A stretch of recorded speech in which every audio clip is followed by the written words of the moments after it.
We're not just talking about a recipe today, we're talking about a feeling. You know that exact moment when winter finally breaks and all you want is something light and fresh and just full of life? Well, this honey herb chicken bowl, it's basically that feeling served up on a plate. It's how you literally taste the season changing.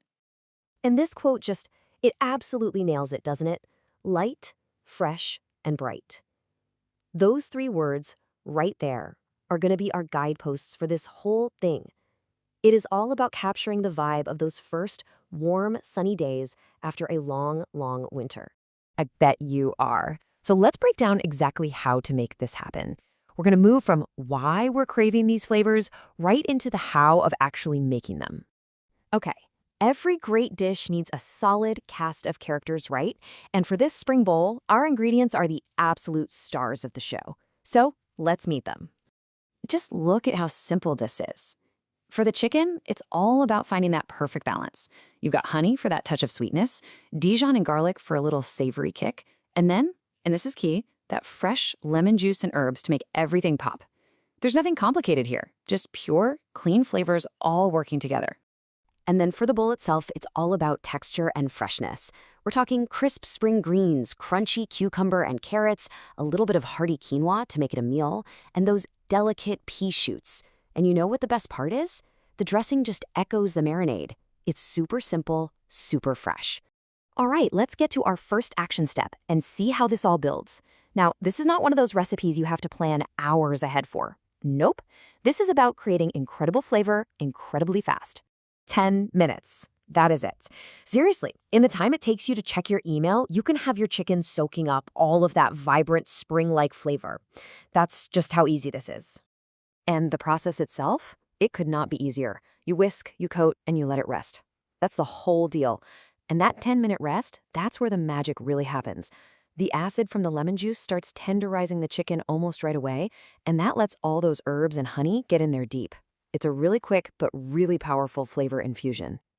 So, our chicken is now packed with flavor. It's time to bring everything together. We're going from the pan right onto the plate.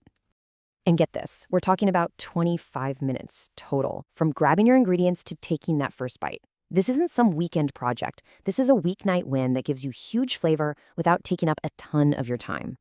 The final steps are an absolute breeze. You just pan-sear that chicken till it's beautifully golden brown. Now here's a really important tip. Let it rest before you slice it. That is the secret to keeping it super juicy. While it's resting, you build your base, top it with that perfect chicken, and finish it all off with a light drizzle of that dressing. And you're done. Okay, so we've covered the how, but let's circle back to the why. Why does this specific mix of ingredients feel so much like spring? Well, there's actually some real logic to it. This right here, this is the core concept. The early spring flavor profile is all about waking up your taste buds. That bright acid from the lemon just cuts through everything, the fresh herbs are like a signal of new growth, and that little touch of honey gives you a gentle sweetness that balances it all out perfectly. And this slide really puts it all into perspective. I mean, think about it. We're consciously moving away from those rich, heavy, earthy flavors of winter comfort food, and we're diving into something that's bright and crisp and zesty. It is a complete sensory reset. So the magic formula is pretty simple. You've got bright lemon and herbs to signal the new season, you've got crisp veggies for that satisfying crunch, and a little bit of honey to smooth it all out. And what's the result? A meal that's really nourishing and leaves you feeling energized, not weighed down. So when it all comes down to it, the crucial point is this. We haven't just put together a meal. We've actually constructed an experience. This isn't just a recipe, it's a bowl of early spring. It's food that tastes like a sunny day feels. And that leaves us with one final question to think about. For this recipe, it might be the fresh dill or the squeeze of lemon, but for you, what's that one single ingredient, that one taste or smell that always tells you spring has finally arrived?